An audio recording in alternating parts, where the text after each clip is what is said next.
Hello दोस्तों, प्रतिमा GS academy पे आप सभी का स्वागत है।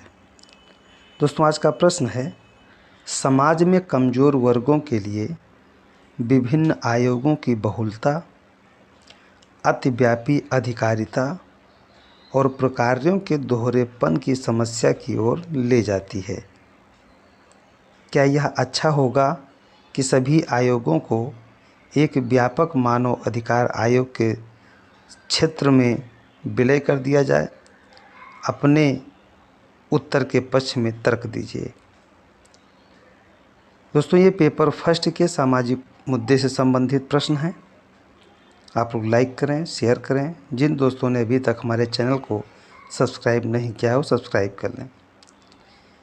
ये जो प्रश्न कह रहा है कि विभिन्न आयोग जैसे अनुसूचित जनजाति आयोग, अनुसूचित जाति आयोग, अन्य पिछड़ा वर्ग आयोग, राष्ट्रीय महिला आयोग, ऐसे तमाम जो आयोग बनाए गए हैं, अलग अलग आयोग न बना करके केवल मानव अधिकार आयोग के अंतर्गत सभी को विलय कर दिया जाए, इसके बारे में प्रश्न आपसे तर्क जानना चाहता है कि क्या उचित है या नहीं उचित है। आप लोग उत्तर लिखेंगे तो पहले यहाँ पे आप ये बताएंगे कि भारत में कमज़ोर वर्गों के लिए कई आयोग कार्यरत हैं।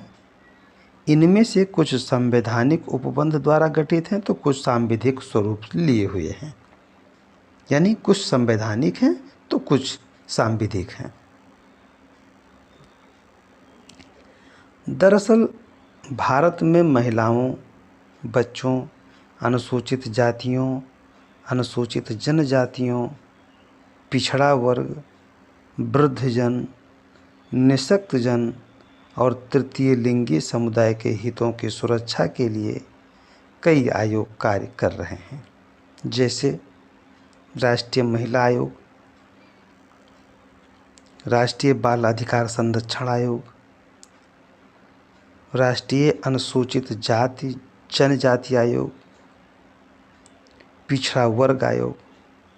अब जैसे यहाँ पर है, अब इसमें राष्ट्रीय महिला आयोग ये संवैधानिक नहीं है, लेकिन अनुसूचित जाति अनुच्छेद 338 के तहत, अनुसूचित जनजाति अनुच्छेद 338 का के तहत, पिछड़ा वर्ग आयोग अनुच्छेद 338 खा के तहत ये संवैधानिक आयोग हैं।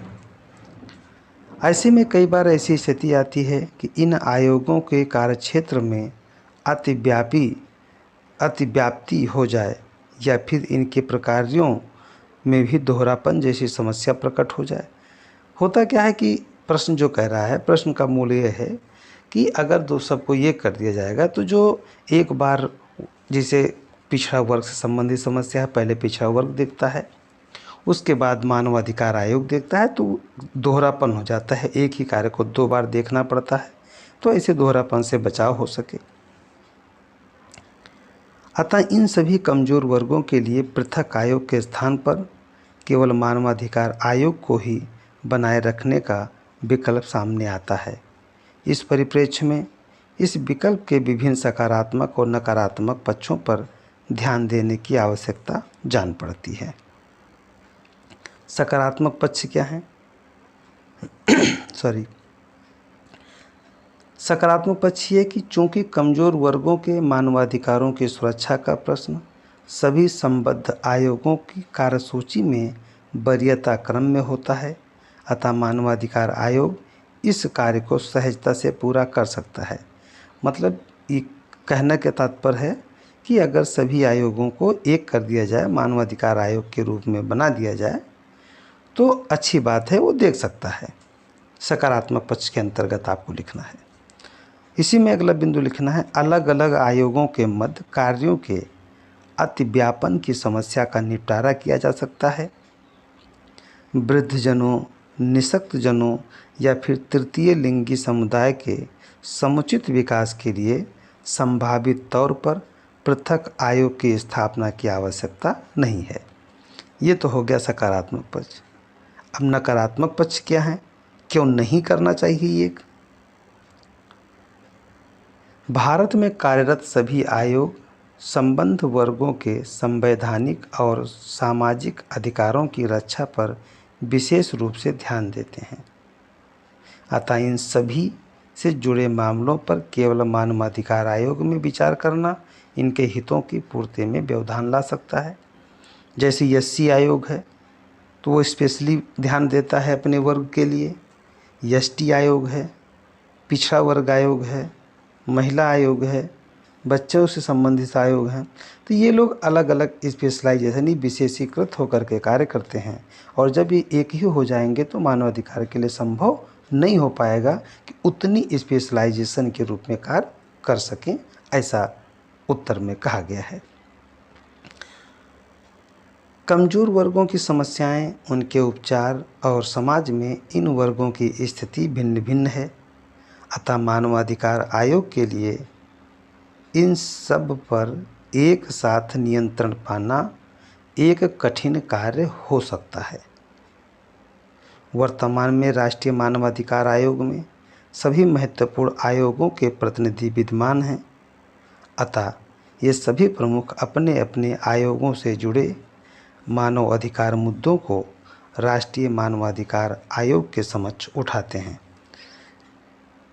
आंसर कहना चाहता है कि मानवाधिकार आयोग में सभी आयोगों के अध्यक्ष शामिल होते हैं जो कि पदाधीन सदस्य होते हैं मानवाधिकार आयोग के, तो अपने अपने आयोग से जुड़े मानव अधिकार मुद्दों को राष्ट्रीय मानवाधिकार आयोग के समक्ष उठाते हैं।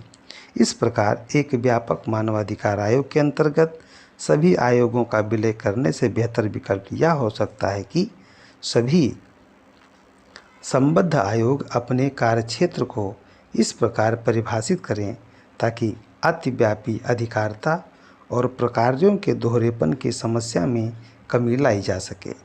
इसके साथ साथ एक विकल्प यह भी अपनाया जा सकता है कि वृद्धजनों, निःशक्तजनों और तृतीय लिंगी समुदायों के मौलिक अधिकारों और मानवाधिकारों से जुड़े मामलों को राष्ट्रीय मानवाधिकार आयोग की कार्यविधि में ही लाया जाए।